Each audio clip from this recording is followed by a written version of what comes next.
Hello, and welcome to a bonus episode of the PYRB podcast. My name is Mark. This is a recent extract from a Discord Q&A we had on Sunday. I thought I'd just upload the audio. I wanted to upload the video as well, but my internet went out a few times, so it's a bit patchy. Big thanks to Chris and Just Throwaway Act for giving me the access to the audio. Just going to upload this up. There'll be timestamps at the bottom so people can skip along to the people they want to hear. And enjoy. It's about 2 hours long. Hopefully we do more of these as well. Just going to jump into it. This is going to be like a little bonus extra one. So still got regular scheduled activity on the way. But yeah, enjoy, guys. All right, y'all. We haven't done it here on a stage thing before, but I think if you guys are on your computer on Discord and you look to the top right, there's like a request to speak thing where you can like raise your hand, and then me and John can approve you if you have a question. I saw a couple of you pop up and then they disappeared. Not sure where that's happening. There we go. And yeah, John, I'm just gonna mute myself and let you go at it if you want. Cool. So people are just gonna jump in and ask questions, and Yeah, I can. is that Yeah, I can kind of like moderate them over here on the right-hand side. I've seen a couple pop up and then they disappeared. So if you guys are like putting them in and then pulling them away, it's not working. But if somebody wants to try and put one in real quick and see if it stays there, we can try and get them in. cool? And if anybody has any questions that they'd rather just type out, you would ask them, I'm sure. But I guess to get some of this underway, I still think it's so crazy. Our power went out while we were gone. There's like some fires in Portland, so they preemptively shut off the power. And yeah, we just came back to the power's on, but Wi-Fi is out. And we live in this zone where there's no cell phone service, so which can be pretty chill, and also super stressful when you work in an industry where everything depends on Wi-Fi. Yeah, we can get started. Cool. Yeah, I don't know if the channel thing is messed up. Oh, there we go. We got Sosumi. So I'm gonna have throw him on, see if he has any questions and whatnot. I Hey, can you hear me? Yeah. Sick. How's it going? Doing well, thanks. Nice to chat with you. Yeah, I think where are you located? But I kind of want to know this thing from each person as they pop in. I'm in Central Florida, so All over right, here East Coast. by Disney World. Yep. Nice. But, yeah, no, I think I mean, I don't know what the latest update is, but what I'm seeing is there's some uncertainty on the timeline. So I think, if we could get some clarity on that, what's happening with the new album, That's my first question. Yeah, for sure. Well, I guess during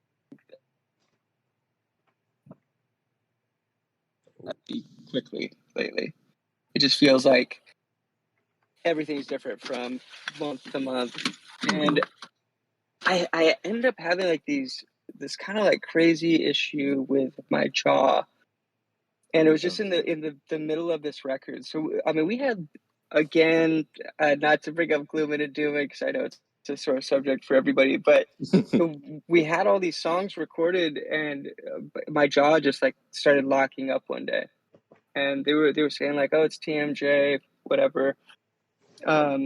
Started going in and getting MRIs and X-rays and stuff, and they saw that my jaw had been broken at some point, and this is like back in high school, and it just ground down. Like the left side of my jaw had been ground down to like a third of the size of the right. Jesus. And it started locking up, and eventually like just so much pressure on the right side where your jaw kind of locks in. It's like this knuckle that rests on this cushion. It makes everything move. It just broke off the top half of that knuckle on the right side of my jaw, and I just went through this period of just such intense pain. and just like trying to heal. And I never thought I'd be able to sing again. I honestly, like, just living in general, like, it was just like pretty low quality of life, in bed a lot, and yeah, even talking hurt. And just as I said that, I just had like months and months, like about a year, to just think. And it just really brought me back to this anxiety that I've had my whole life, and wanting to write about that, and kind of change directions and shift gears. Like, we had started with this like kind of like punk, like weirdo album with Jeff Basker, and it's really fun. Like, this is not going to be gloom and doom, and like I want to put that stuff out. Okay. And it's all there. That's the thing. Like, it's all there. But I wanted to go back in and say, like, if this never worked again, what's the record I would want to make? And I would want to talk about my anxieties and these relationships we build, and kind of like being in a band is like this family you create. And I would say it applies to across the board to all walks of life. There's like, whether you work at the bank or like wherever you work, like you have this new family. You go there for 8 hours a day and you work with this new family. Yeah. I just started thinking about it a lot. And when I could finally start using my jaw again, when I could finally start singing again, which we didn't actually even do surgery. We did PRP, like plasma injections, and that did something. And then we kind of just like readjusted everything with Invisalign. So my jaw works differently than it did in the past. Like, it does not work the same. But okay. it's really interesting just seeing it. Like, we started going in for these consultations on my jaw, and I was just like, give me the surgery, like, give me that fucking surgery. I just want to be done and better and healed and feel good. And every time I'd go in, they would say the same thing. They'd say, like, oh, well, can't.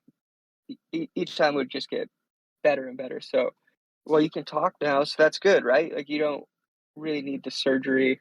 It just got to this point where it's like the risks involved in the surgery outweighed the benefits. Like, because they can damage nerves. They have no idea what they're cutting into. Like, they just chopping off the mandibles and hoping that it all fits back into place. So yeah, it was like this period of like really intense anxiety, and it just within the pandemic, within everything, like, it really made me want to write an album about that, like Okay. the family you create and the anxiety in your life and the anxiety in all of our lives. We all have this like existential dread, like the world is like caving in on us, and it's not really like that. It's so much more personal than all that. But it's something we hadn't done in a long time. I really wanted to make a consistent, cohesive piece of music that kind of called back to a lot of groups I never even listened to. I was like trying to think, like, what's the type of stuff that I missed? Like, what's new wave? What's like new wave punk? Like, what are all these bands? It probably sounds nothing like that. I don't listen to it, so I have no idea what they sound like. It's just like, what do these bands sound like based on pictures of them? Like early Oasis and Stone Roses and Happy Mondays. Like, I like the way they dress. It looks cool. Yeah. Yeah, so I kind of wrote this whole record about that. And just as it came together, like, we put out What Me Worry, and that was a piece of this other thing that we had done. So Who's Gonna Stop Me, What Me Worry, they were a part of this bigger, like, 20-song piece that kind of just exists out there now. This other thing was more like soul driven and breakbeat, and like it's just a different thing. And I wanted to give us some space from all of that, and really kind of present a bunch of stories to everyone around this band, the culture around this band, and what is it? Like, if this was the last record I ever made, like, what would that be? Like, what would it sound like? Because that's the way I felt when this was all happening. It was a really, really intense period that I am very grateful to be out of, but it took a long time to get there, and just really wanted to have all these stories in place when it comes out. Okay. Yeah, so Nice. I'm not sure what the timeline is right now, but it is there are these necessary pieces that I'm like working on, and just again, like, there's a whole group of people around this band that have made such a huge impact, and I mean, y'all are like those people as well. I mean, I think about that all the time, like when I was writing and when I started going back in and like singing again, I was thinking about, like, my favorite thing at shows is how much you love music and how much people love music and like what it means to them. And I've realized along the way, like, I'm just a huge fan of people who are fans of things and like obsessively collect things. And it's I just think it's a really beautiful thing to like have this love for these things that are created. I think everybody is like pretty well aware of my anxieties with stage, and I'm just not very good at it. Like, I'm not good at being in the public. And when I'm on stage, I just love looking back and connecting with the people I'm playing with. And um, that's like why I'm there.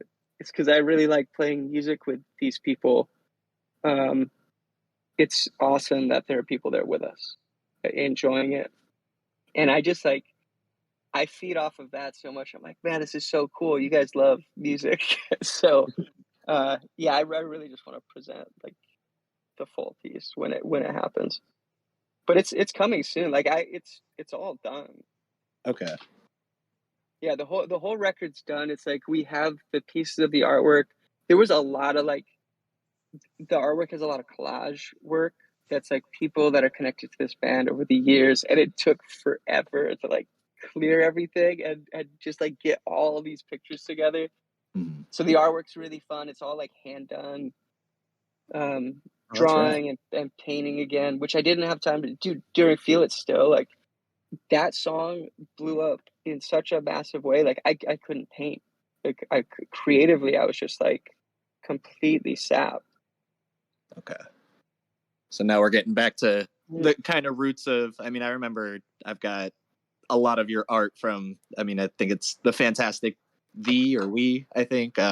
Sorry if I got that wrong. And just some older stuff. Like, I love your art from back then and all. So we're going to see a little bit more of that coming back. Yeah, I think so. Like, I hang with Austin all the time too. Oh, nice. My partner and all that stuff, and Wes as well. Like, Wes Hubbard, who was our original keyboard player on Waiter You Vultures. He goes by Wooden Cyclops. Oh, yeah. And we work on a ton of art together. It's a pretty solid group of like creative people, and I'm just kind of trying to bring that back together again. Like, that family meant so much to me. The people that like push you creatively and get excited when they get in the room with you and they go, "Oh my God, what else do you have?" And you draw something and they're like, "Oh, what if what if his head was this big?" Yeah. It's yeah, it's great to have people that inspire you and push you. Yeah, that's awesome. Well, thank you for that. That's amazing. Of course. Sweet. I see a couple other people that are requesting to speak. There is a quick question that somebody typed. They couldn't be here right now. Just talking about the artwork, they were wondering if you'd ever do like a flash sheet or something of like your newer artwork or something, something in that realm for people to get chatted. Oh, that's funny. So I've actually done this for the band a few times, like band and crew. Yeah, I could definitely put up a lot of that stuff. You know, it would be actually like a fun little group to create, and I could just see how well it works and see what I can do. I can't get to everything. I get a lot of like requests to draw tattoos, and it'll be like, can you draw a ship with with like an octopus coming up? And it's like some like kind of crazy shit. I'm like, I don't really draw like that. But it would be cool. We should make a channel that is just tattoo like flash ideas that are just simple, like here's a few words, like here's a few like things to throw at me. If anybody ever wants anything written out, like handwriting is like super easy for me to do. And we actually have, I think we have a file of my handwriting finally, after, 18 years as a band, however long it's been. Finally have that. If we could rig up like a computer font or something, that'd be pretty sick. Yeah, we have one now. Oh, great. So that's cool. I think we have a few different versions of it too. Hell yeah. All right, I'm gonna throw on GJP. Cool. There you go. I sent the invite. You should be good to go, man. Can you hear me? Yup. Hello. Out of What's Cleveland area. Two first things. Thanks again for allowing us to come to the small concert venue in Columbus for your guys' live show for the radio show. Thanks for those tickets, by the way. I never got Yeah, of course. again. And that second thing, if you see anybody else in IC makeup at Riot Fest or this coming weekend, it's us. Perfect. Should we be doing makeup like that? That's yes, please, because we're gonna be doing it. And not that we care to be alone, we don't mind. It's all for the fun of it, but it would be really cool if we all could get a group photo or something after if you're available. That would be awesome. Hell yeah. Hell yeah. No, dude, that tour, that Alt J tour was so much fun for us. Yeah, let me just say, like, when you're doing a co-headline tour, or something that started out as a co-headline tour, that eventually turns into like, no, they're just headlining and we're in the middle, and that's cool. It's like the least pressure situation to be in, and I felt bad for a lot of people that were showing up thinking that it was like a traditional co-headline where anybody could be closing. Because so many people were messaging us saying like, oh, I thought you were headlining.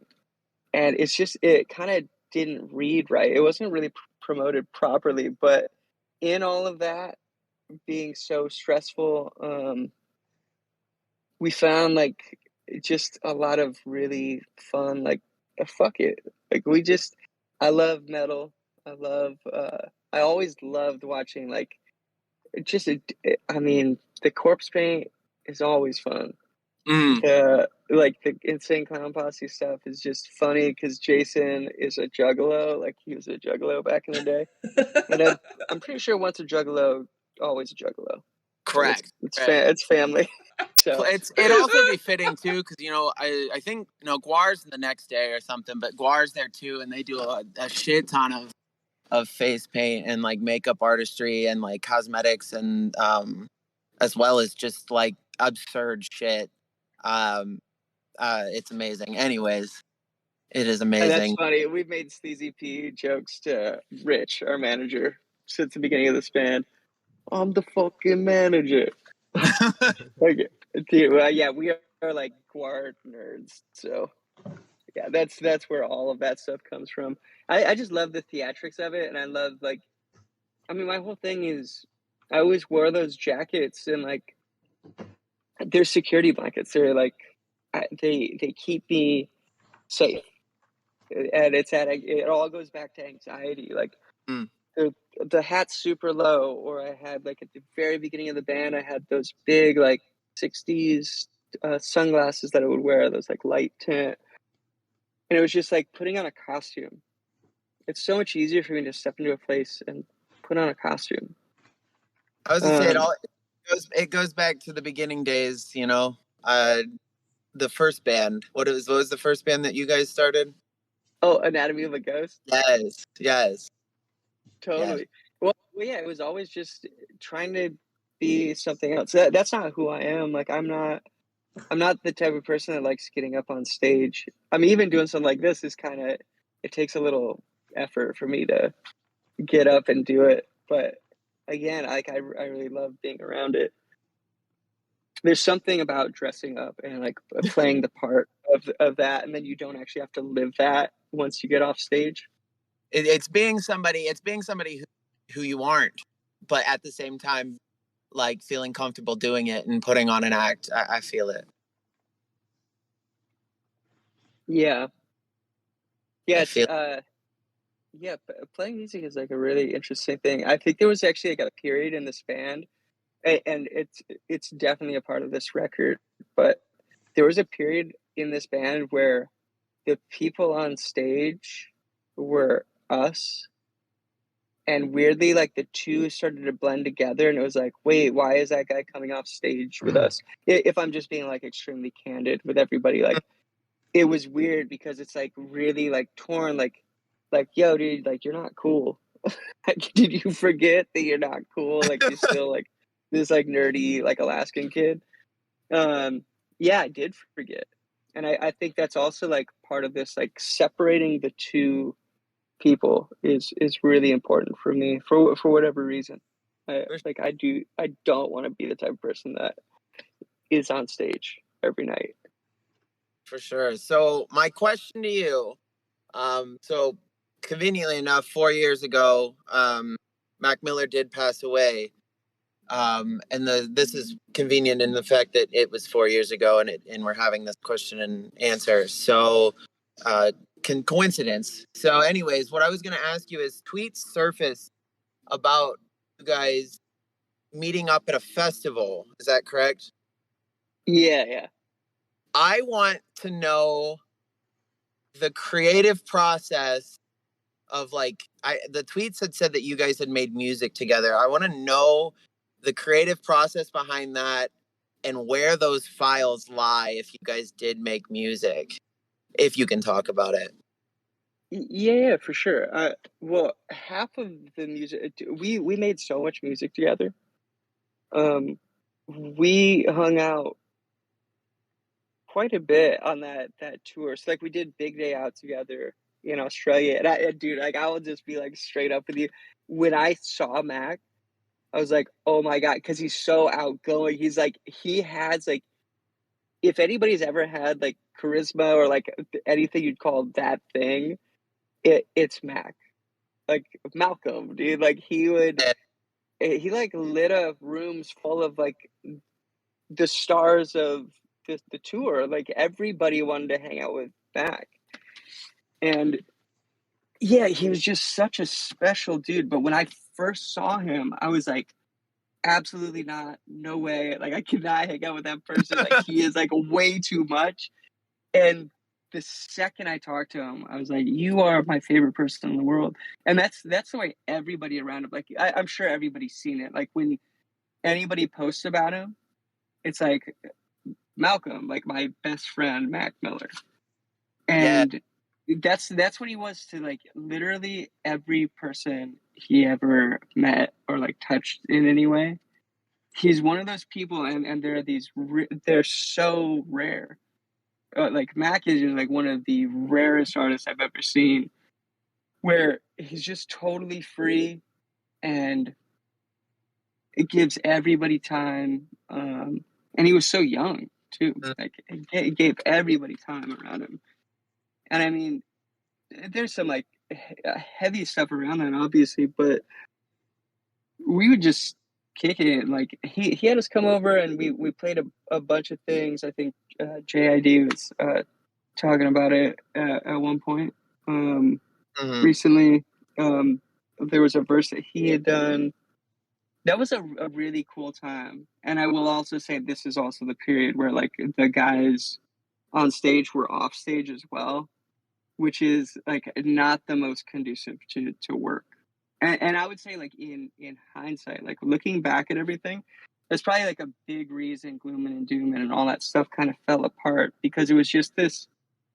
I talk about it a lot, but I've never really like personally put it in the context of, yeah, we were living on the beach at Mike D's house. Like we were living like exactly the life that rock stars lead.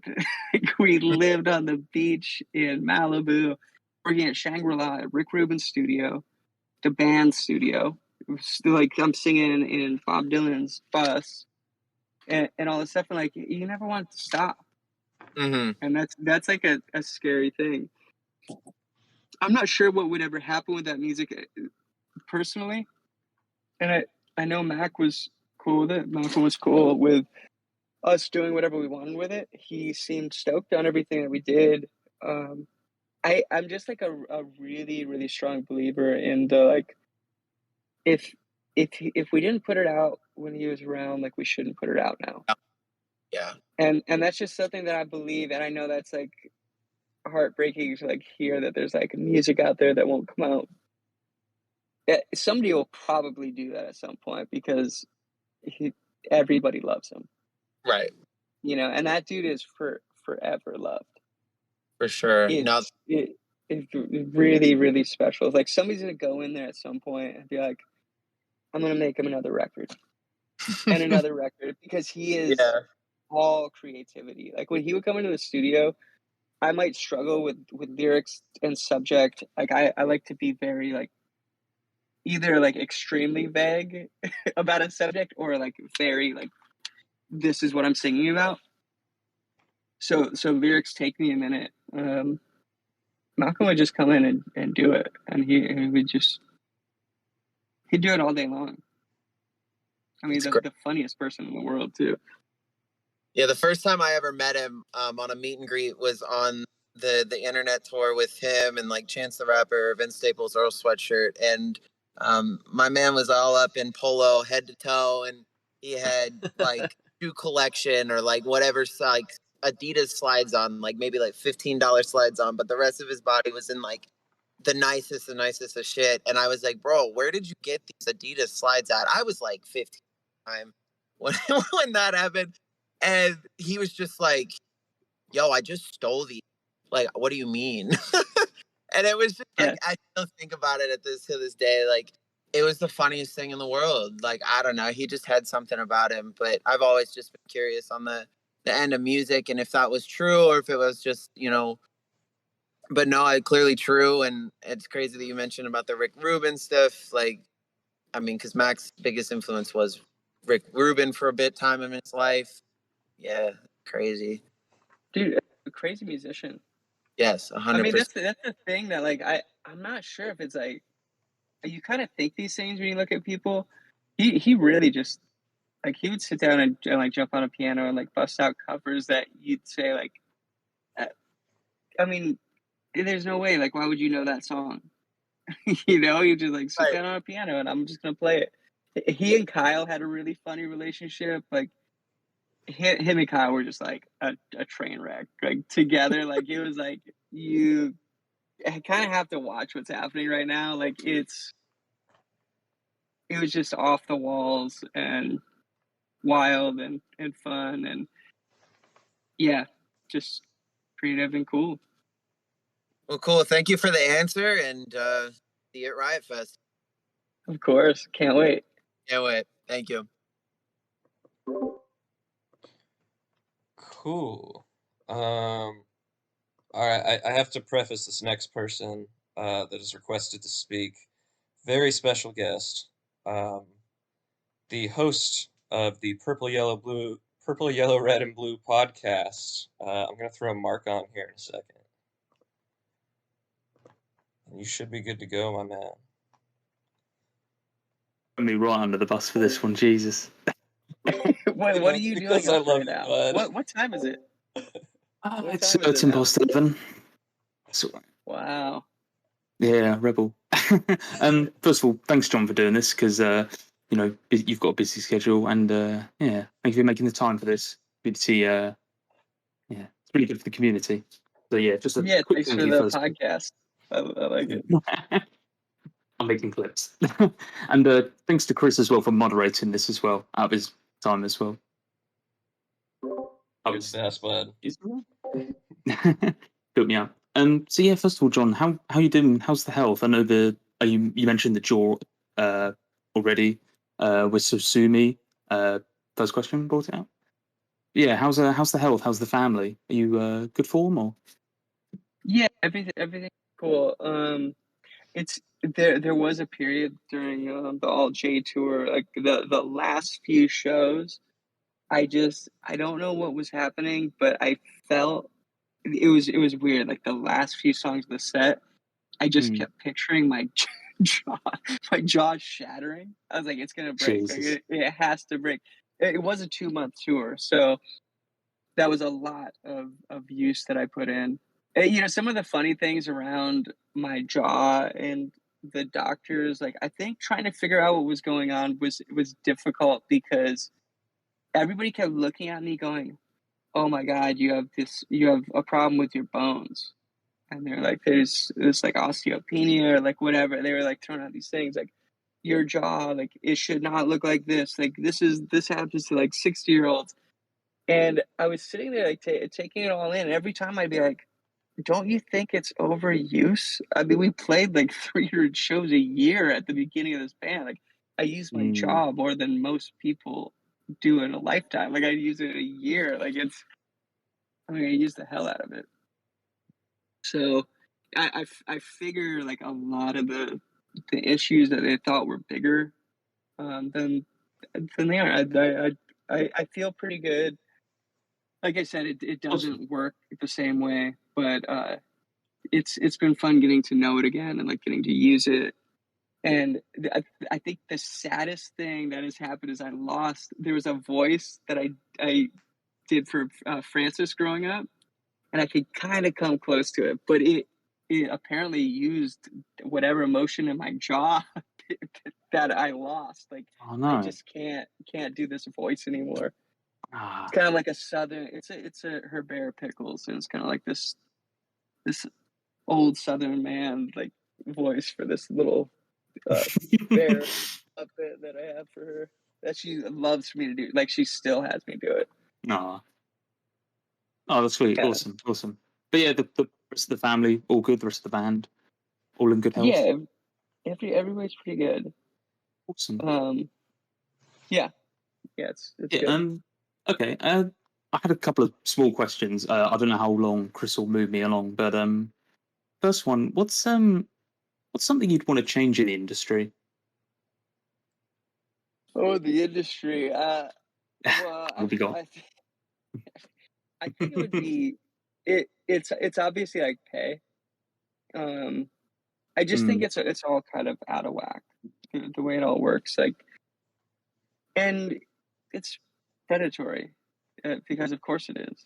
Like you grab these bands before they have any power or like any like control over like or you're even old enough to know what the fuck they're doing. Like you grab everybody when they're super young. And I just think it's a weird system, dude. I don't really believe in like this whole like, well, you sign the contract idea because dude, I don't know what the fuck that means. Like, did I work in the music industry before I worked in the music industry? No, of course I didn't.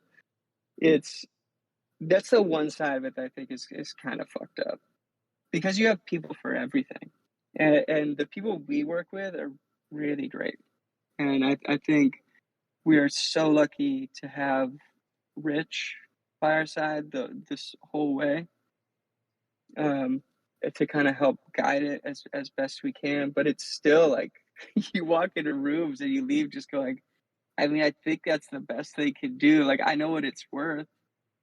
I mean, I really think it's funny when people like look up. There was one point, I probably shouldn't tell the story, but I think it's like one of the funniest things in the world.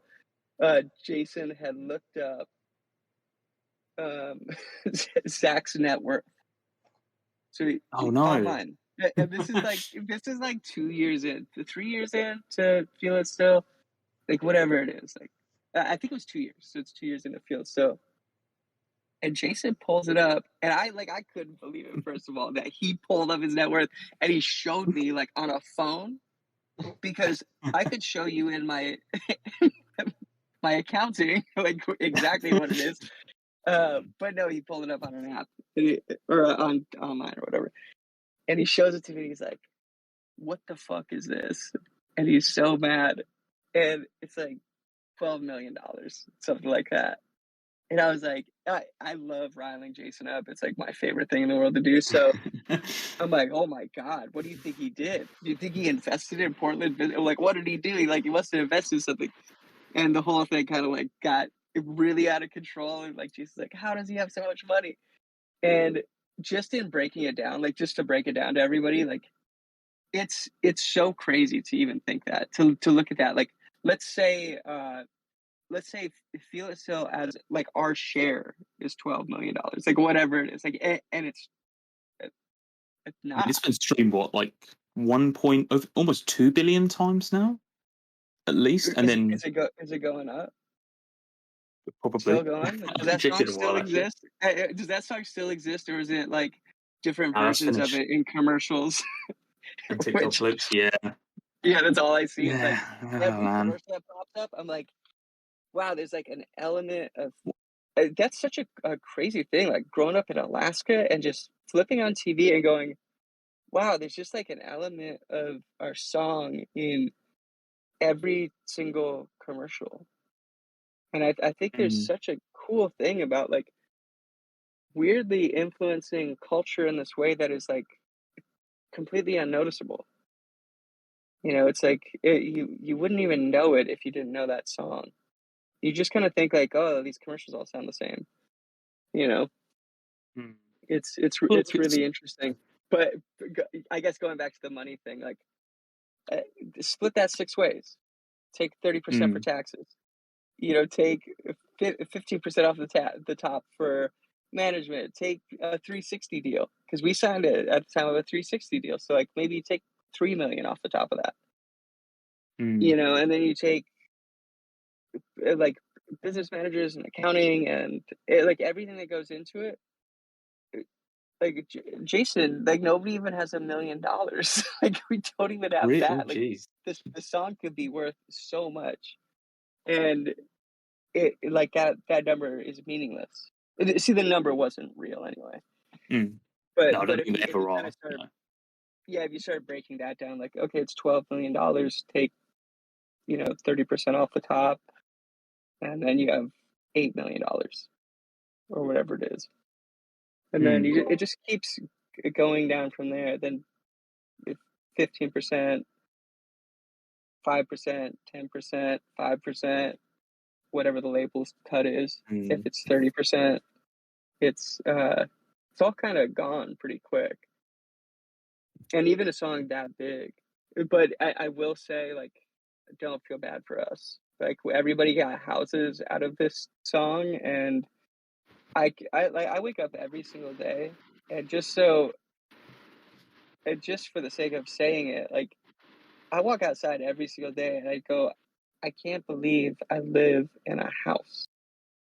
And I Mm. can't believe I'm surrounded by these trees. And I can't believe I'm like on this river, and like where we're at is like it's like it's something I'm so grateful for. And it's so much more than like any like average job would have given me. So I understand, like, who am I to complain? Like I have kind of everything I need. I would just say that there's like this side to it that it's not what it looks like on the surface. You know, No, it's not like an no, endless like cash machine that's just like dumping. no. I feel like it's kind of gone to the people because I remember hearing from Group Love, who I know you guys have maybe not collab with, but you're friends with or know very well, and they said that tongue tied is essentially it's not theirs anymore. It's the people's. It's the people's. It's kind of a similar thing, really. What's that now? So tongue So tied from Group Love, yeah. similar sort of situation where it's maybe the people's instead of maybe theirs. It's kind of it's expanded, if you will. Oh, of course. Are you talking about like art in general? Like when you I'm talking make about film something? still comparing it to. I was just saying. Maybe my brain's not working. Oh no, no, no. Oh, okay. Thank you. Yeah. Exactly. Yeah. That's what I was trying to say. Thank you, Chris. Sorry, No, it's late. I hear you. We talk about it all the time. We went from having 100 songs to one, like overnight. Like it was just like all of it's gone. Like I go out. Like I was just hanging out with a buddy of mine, and we were around a bunch of musicians, and it was just so funny watching him. Like he's like, "Oh, this is John from Portugal the Man," and he'd be like, "Who's that?" And he would sing the song, and they go, "Oh my god!" He's so pumped. And I'm like, do you not think it's hilarious that they have no idea who I am until you sing that song? Oh, man. Like that's so funny. It's also like a really great thing. You know, I feel another thing I feel really grateful for is that like anonymity. Like nobody really knows. And I think it's like it's it's so great being able to go out and play like we play some pretty massive shows. And it's it's so cool being able to like hang and not have to like be in a news cycle and like do that whole thing. It's exhausting. I would say if anything keeps me in the studio longer than anything, it's anxiety because I know the second I put out this record, I'm gonna have to be doing interviews and doing things that are like really emotionally exhausting.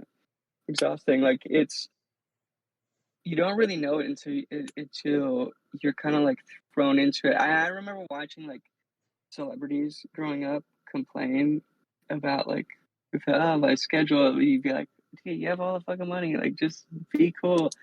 It's it's like it makes you feel crazy, dude. Like you like gaslight yourself into being like, I'm happy all the time, and then as soon as that wears off, you crash, and like you're that crash can be like devastating.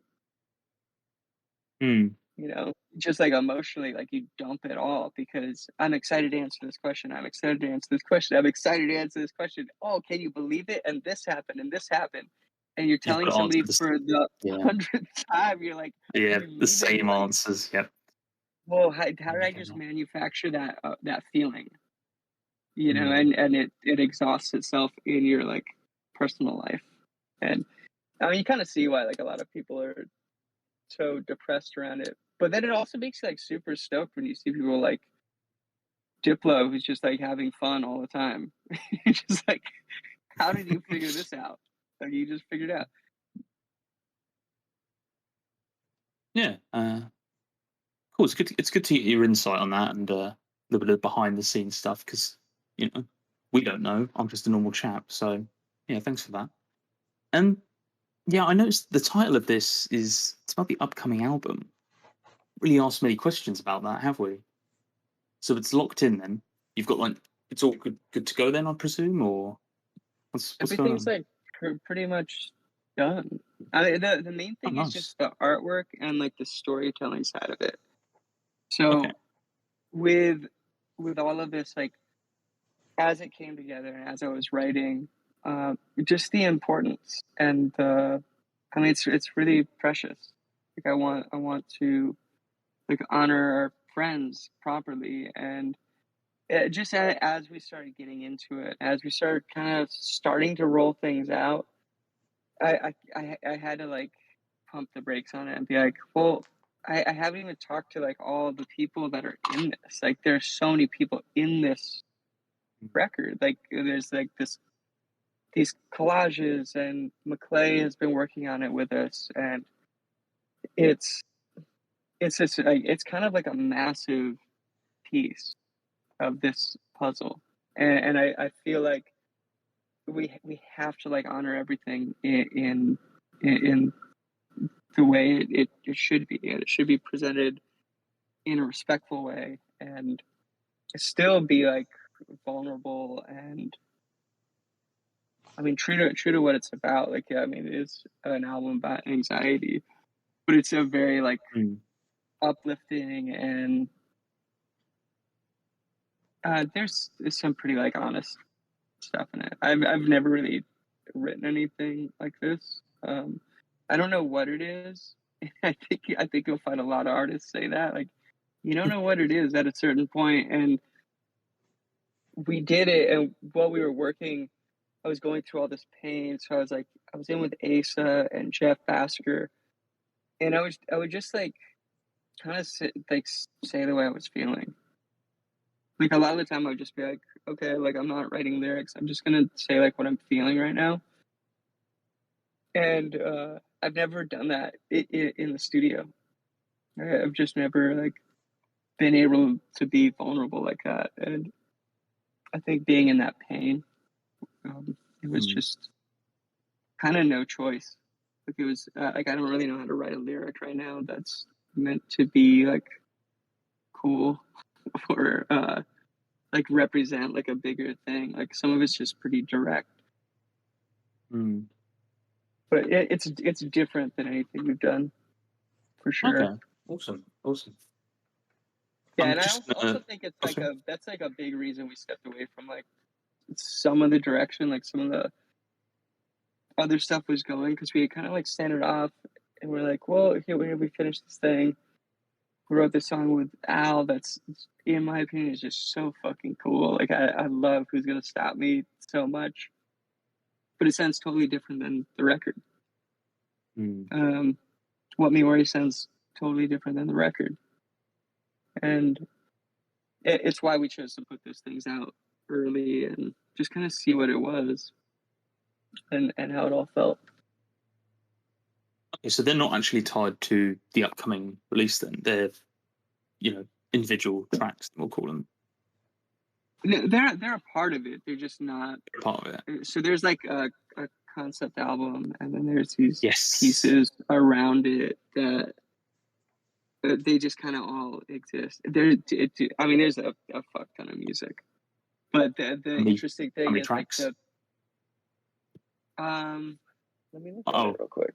Mark coming in. Let me be that asshole rough that's question. like right in front of him and just be like, let me look. Check with the right people. I don't want to get you in trouble, but No, I think it's it depends on how I break it up in mastering. But a concept album to me should be 10, 11 songs, and even 8 songs. Like Dark Side of the Moon is like my all-time favorite, but there's a ton of like, I mean, you'll see when things start rolling out. Nice. There's a ton of like pieces, and there's like whole groups of songs that aren't on this album that are a part of this album. There's just a ton of music that will be coming out around it. Awesome. And What Me Worry and Who's Gonna Stop Me fit into that world too, but they're a different part of that world, and that's like, if I had my way, that's like a 45 that comes along with the album. It's something like a 7-inch. Yeah, like a B-side or something. Exactly. Okay. And I think that's super fun. Like that's the stuff that I miss, is like, I love that we're allowed to just like kind of put out music and do what we want, but there's this weird like pressure on the, like, what's the next record sound like? And that's the thing I kind of escaped in the Jaw stuff, was like, look, we can put out some stuff, but like I wrote this record and it kind of needs to be this record. So I'm not interested in trying to recreate anything. And I think it all is consistent and lives up to everything that I would hope it is. It's just supposed to be good music. Like, when do we stop making like just good music? Like, it should just be representative of us and where we're at. And that's the back to the drawing board part of it. Or a stripped down approach. Yeah. Stripped back approach, I should say. Yeah. Totally. Okay. It's got like live band too, like which I'm just really excited about. Awesome. Is it a homage to anyone in particular? I mean, the album title. I don't know if anybody told me not to say it, but it's clear. It's clearly Chris Pratt changed my life. Which I can't say. I mean, I don't give a fuck. Like, I can say whatever I want. Like, yeah, that's the album title. Nice. Yeah, and Chris to me was this person, like, he was like this glue in our group of friends. And dude, we had like such a great crew, all kind of coming up at the same time. Michael Reagan, who directed a ton of our videos, AG Ross. Like Mike was in our van after he bought his first camera, and he works on like features now. And I mean, he is such a brilliant cinematographer. And AG and Aaron Brown and Obteen, just this whole like, we have this really great circle of friends that all kind of grew around the same time. And Chris, oddly, is like floating around all of us. He's like acting as a producer for people, and then an MC, and then he's also directing his stuff. And he's another one of those people that is like Mac.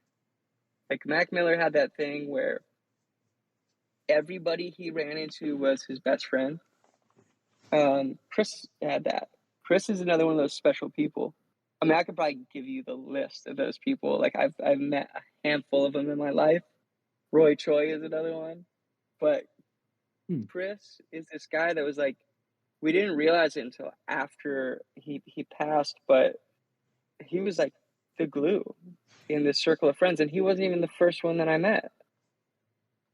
You know, he was like weirdly this like person that floated around all of us. He would check me on things. See, Chris came into this band like straight after that period that I was talking about. The guy on stage was now off stage as well, and that's not good. Like it is not good when like the guy on stage comes off stage, and like you got to hang out with that fucking person. Like that's like that guy that wants to be on stage in front of people. Chris is one of those people that really checked me on that and was like, yo, dude, dial it back. You know, like, hey, this is like, he had a lot of like guidance and advice, and even being younger than me, like, just a really brilliant dude. And I think if I was going to write about anxiety and I was going to make this record that represented all of that, it really takes the people that influence that growth. So it is people like Rich, Chris, and AG, Aaron Brown, Mike Reagan. It is this like kind of group of friends that all kind of grew up together. Sally Quaid in Australia and Maclay. It is that whole group, and that's a really great person that, in a way, like led me to like the foundation and like what we started doing. And yeah, again, this is also like part of the reason it takes a minute to get it going. Like as we started rolling things out, it's just like, this is too quick. Like I gotta talk to Chris's mom and like our friends, and like clear everything with like, how are we representing people? And you want to do it respectfully. Yeah, of course. But yeah, that's the album title. Nice. He's cool. Everyone forget that. Everyone, he didn't say anything. Just we'll move along. Exactly. Yeah, there's a lot of secret things that don't leave this chat today, y'all. And one last thing, and then I'll go because I know some people have been waiting. Apart from Alaska, because I know that's going to be your answer. Favorite place to play a show, and why is it England? Man, you know how difficult it is to play in England. It's so funny. Like I always loved it because all I wanted was to do well in England. We would come over there and like, I will tell you some of the craziest stuff that we've been through, and I'm pretty sure we have a whole new group around us in England post Feeling Still, especially. But there were times like we sold out every show we played in England, and every time we would come, they would be like, yo, you got to do this like build up show to like really gain fans in England. And like they would stick us like opening these shows that were just so ridiculous. Like they were like, hey, y'all can like some like noisy like experimental stuff. I can't. I love Black Dice. Like I love like some like wild shit. We would open up for bands that were just, and I'm not trying to be like elitist in any way. It was noise, like literally just noise. It and we would open up for these bands and it'd be like, this is the coolest band you can open up for. We would play and it would be packed and they would leave and 5, 10, 20 people would stay and like watch this like noise thing happen. And it's always been the most confusing thing to me where it's like, does anybody know what's happening right now? Does anybody know why you're sticking us on like opening these shows? Like, what are we building up? And it was just always really funny. Like, I love a British audience. Yes. I love being out there. If I were to look at the entire world, I love the honesty of like Germany and kind of that area. Like they'll tell you that shit sucks. Like, That's where you got your yeah, first big start there. So totally. And every show has been worse since. That's like the typical like German answer to things. They'll be like, last time was better. And you just go, yeah, pretty much. damn. Like every band, like just downhill from here. That's always fun. Like South America to me and Mexico. Like, dude, Mexico is like, if I could play anywhere the rest of my life, it would be in Mexico. Like I would live there. I would fucking play like every single day in Mexico. It's so much fun and just the love for music. And it's this different. There's no like. I think America is like this country that we're living in is like it's so weirdly like genre specific. Like there are like groups that only listen to this and groups only listen to that. And I think the rest of the world might be kind of getting closer to that at this point. But it's always fun when you go to a place where there's no like genre rules. And there's still a lot of those places. Mexico is one of them. Yeah, I so think is passionate cool. there. Yeah. Yeah, a lot of passion. South America was always fun. All right, then. Awesome. Thanks for having me on. Then, yeah, I won't take up any more of your guys' time because I see other people want to come in. So, yeah, again, thanks, Cool. John. Yeah, Take care. and Have I'll a do good that podcast at some point. day. If you want, no pressure at all. I will. I'd love to. It's cool, man. Cheers. All right, everybody. Proverbial round of applause for Mark. Fucking love that dude. We have Pedro. I see you in there. You want to speak real quick? We have a quick typed out question. I'm just gonna throw in before you hop in here. Amy, who has a wonderful picture of her and Zach as her profile photo. She's from Wisconsin. She just didn't want to speak. She wanted to know if we could get a record store day release, potentially when the new record comes out, and if you and Rich have any plans for a headline tour soon, presumably when the record comes out. Is Rich in here just like listening to me? I don't see him in here, no, or Henry. Neither of them are here. Damn, look at me, I'm free. Yeah, you know, I thought we were talking about something like that. When is Record Store Day? It's coming up, right? I thought it was in April, but for some reason it might be like October. I could just be so far off. Black Friday, says Amy.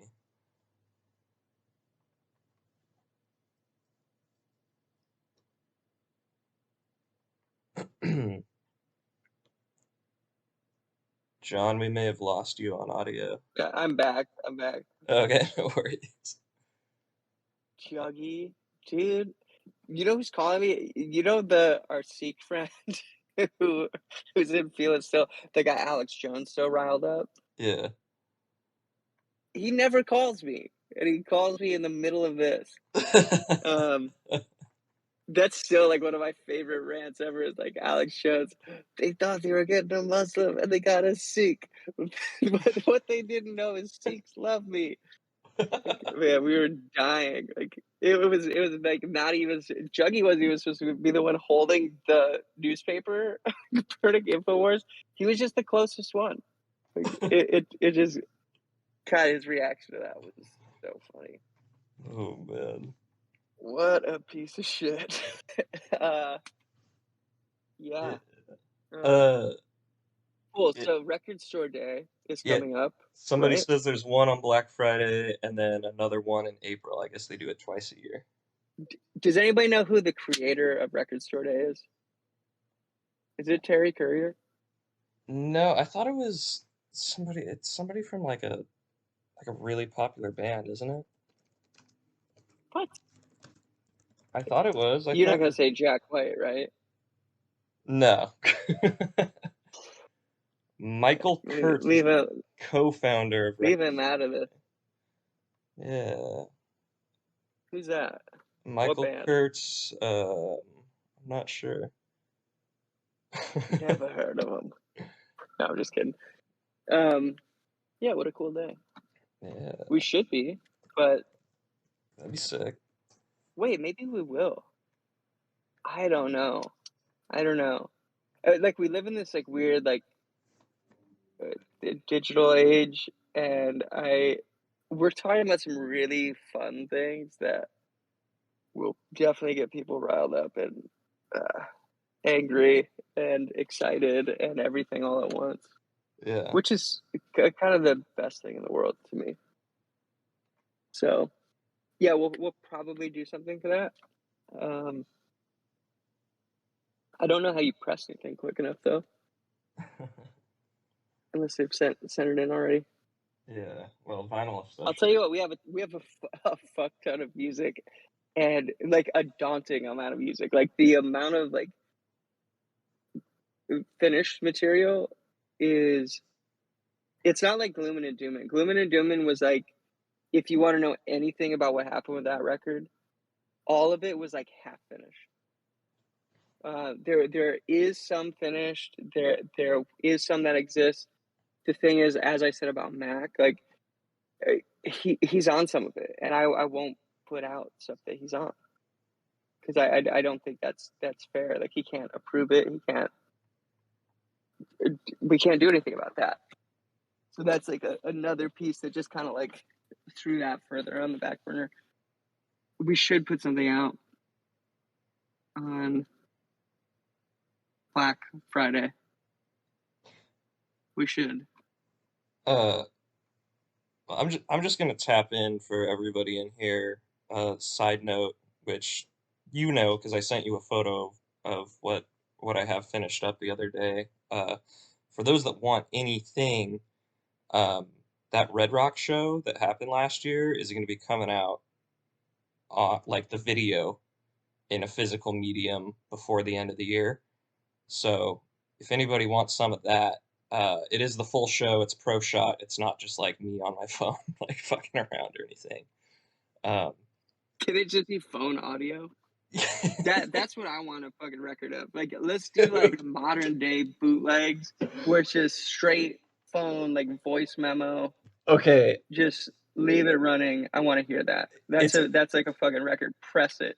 it's funny you say that because I have your guys' last Crystal Ballroom show I recorded from like my pocket on my phone, and it's me just like drunkenly singing along the whole time. It's awful. It's so Damn. bad.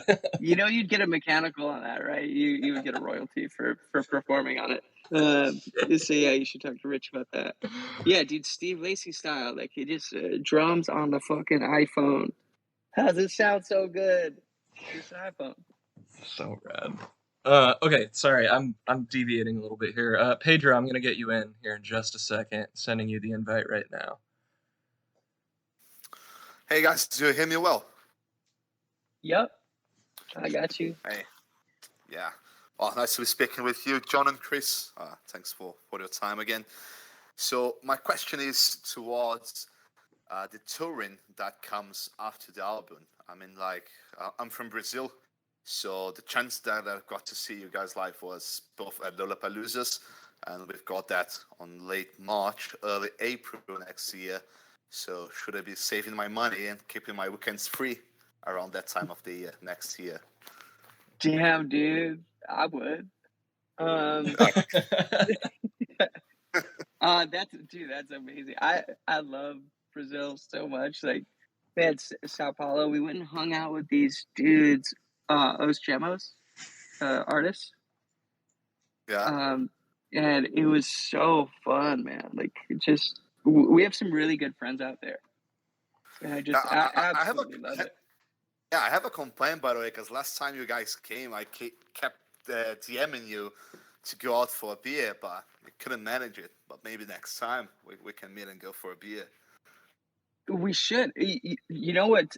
I don't know if you know this is like a common thing with bands. Like the "Come to Brazil" comments is like every band gets "Come to Brazil" comments, and dude, our Yeah. DMs were like slammed. We actually did meet up with people and like grab drinks and like food and just ran into people on the street. Our DMs were just absolutely slammed. Like we just had so many messages. Um, Next time I will try to catch it. And you know what? If you DM me right now, like if you do it right now, I'll go in there and I'll find it and I'll put you in the primary folder.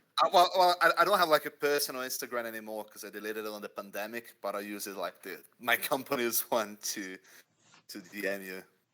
Yeah, you're like me. I do not have a personal Instagram. I just use the band. Yeah, but about like how is the process on like touring? Does like the album and the tour that follows up like come together? It's just like one planning, or you just release the album first and see what happens and wait for people like contractors to start reaching out and ask you to come over for shows? How does the process go? So the tour is usually a promotional tool. So you'll plan a tour around the release of an album to promote the new album. Though I think this case might be different because we're pretty well established at this point.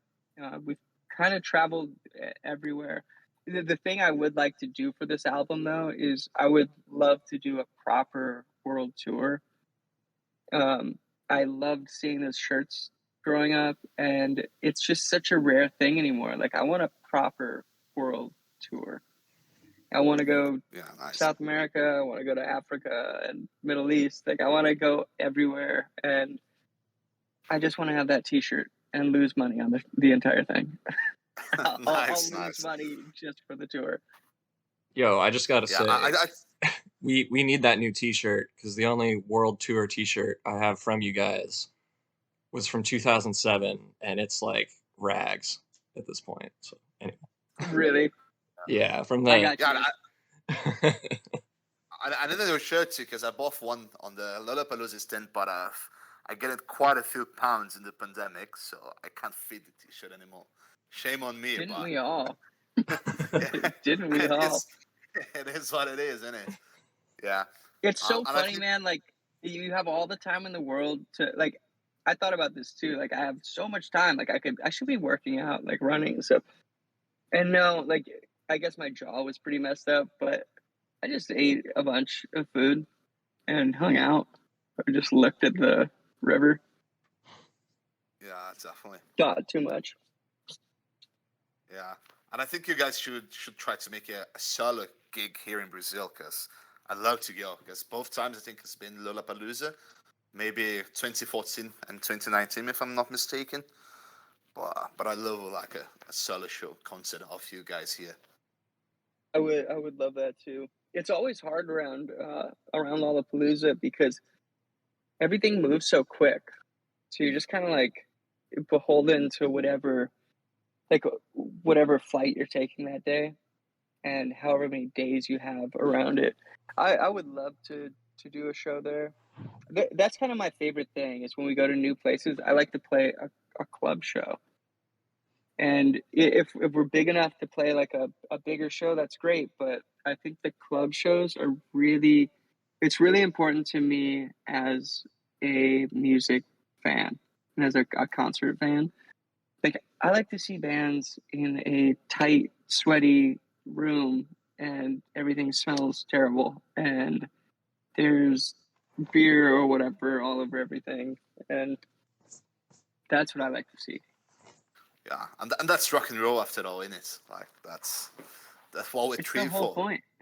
Yeah, that's what it's here for. Exactly. Like, you don't. it's not really built for those stages. I mean, that's like a totally different thing. On the subject of those stages, watching like Kendrick come out and really like and Tyler, the creator, like Tyler the creator, and Jack Harlow, and like all these artists come out and like really own like a big stage and have this whole setup, and there's props and it's fun. It's like Peter Gabriel back in the day. It's like this really special performance, and I think rock bands should be experienced in clubs. And you can do both, but I think if we play bigger stages, I think you always need to have strings and horns, like violins, cellos, singers, things like that for a band like us. It just makes so much more sense on those big stages to have everybody there together and present like a big sound.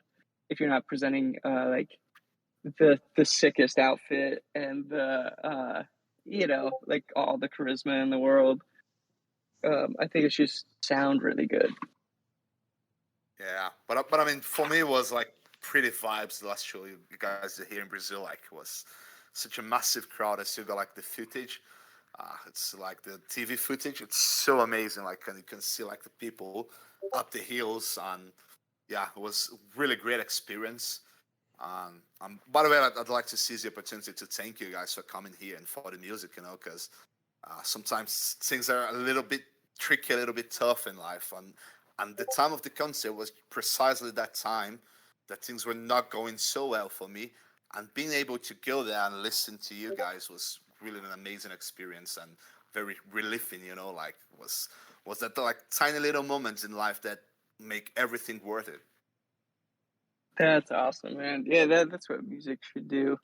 I was a really depressed kid growing up, and like a really shy kid with a lot of anxiety, and I always gravitated towards the slower songs on albums, like sad songs, and it was obviously that feeling of like, oh, you feel the same way, and then you hear those happy songs and you go, wow, and you can be this happy too. Like, that's great. Yeah, exactly. Exactly. I've always loved that. Well, that's awesome, man. Yeah, thank you. Yeah. Oh, thanks. I'll let other people's come in. Well, course. I'll start saving money for March/April, and hopefully we can meet soon. There's Yeah, more definitely. Portugal the Man in Brazil. Hey, cheers. Thanks, John. Thanks, Hell Chris. Yeah, thanks, dude. Yeah, thanks for coming in, Pedro. All right, we got someone else in here next. I'm just going to throw another question in the middle. Just talking about shows and tour and whatnot. Without throwing anybody under the bus, you guys had some stuff here in town, mid-October-ish. Did that get delayed because of the album cycle, or did you guys have other stuff going on? Other stuff going on, I guess. Okay. Just you want me to just make it super vague? I mean, I could tell you exactly what it is because I think they would talk about it themselves. But yeah, I think the pandemic was really hard on a lot of people, and I'll just put it in this way. I think extroverts, especially, like introverts are kind of like used to that. Like Yeah. it was for me, like it was very like, oh my God, the world shut down and I could think for the first time. And that's what really made me want to write about anxiety and write about like these feelings I have, because the world had never stopped enough. It's why like I'm like a night owl. Like I like those moments whenever there's nobody on the road. There's like no noise. Yeah. And the noise stopped for a minute for introverts. And it made me feel kind of like I could think. For extroverts, I think it was extremely difficult. And I think in the music industry, there's a lot of extroverts. And our band is no different.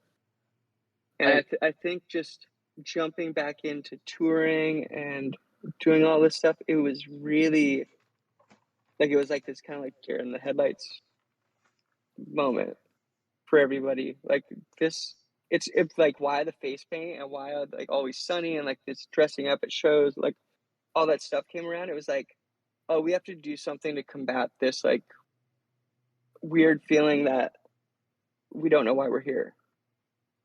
You know, For like sure. you didn't need it for 2 years, so like why am I here? Is like a pretty crazy feeling for somebody who's like, you know, like we're just kind of like this sideshow in life. You know, Yeah, if we're not making music, like Tame Impala's making music, Boney Bear's making music. If we're not making music, other people make it. So like, why are we so important? You know, for sure. I think you end up like asking all these questions, and in doing that, it's like we owe Portland so much, and at the same time, Portland is where our lives shut down. So it's like this weird feeling of like it's that existential thing where it's like, no, I owe you more than that, but I'm also like I have a lot of anxiety around like playing for like friends and family. Like when you're playing at home, it's a totally different thing, and it's scary. And I think a lot of those feelings for a lot of people stuck around and don't really know how to handle like that area in the same way. It's just different than when you leave. Yeah, yeah, that makes sense. I you're kind of leaning towards some. You weren't there, but at the Root show, a month or so ago, a couple people were there that we talked about some stuff, and it kind of falls in line with uh Yeah. what you're talking about right now, and I think it helps bring an understanding, because one of those shows is kind of rumbling around town a little bit. Just been hearing here and there, and I'm like, yeah, I don't know anything, but um, cool. Yeah, Oh, because I'm we glad I'm didn't glad do that it. you Because guys we are didn't do it. focused on yourselves and Yeah, it's 100%. It's like mental health, and yeah, there a lot of things happened on that tour that were like pretty like eye opening. And I was sure. like, oh, like we have to like work on ourselves. Like this is it's crazy getting thrown back out there again and being like you're in front of people, and that's um it's a lot more difficult at home. Sure. Cool. I'm gonna throw Big Shakalaka in, shooting the invite over to you now to chat. What's going on? Did you guys hear me? Hello. I got you. Yeah, I got you. Oh, cool. Well, greetings from San Diego, California. What's going on? Oh, I love San Diego, man. Well, right now we're I going think through a heat wave, so it's a little different than when you may remember. yeah, is it like crazy hot? It's hotter than our San Diegans take, Because to be Yeah, no, honest, you guys keep it yeah, pretty chill. Like it's never too hot there. yeah, year round is perfect. But yeah, this past week has been pretty crazy. Climate change. Yeah, no, I definitely know. Well, yeah, John, thanks for coming by and stuff. One of my questions was with the new album coming out, can we build like a street team?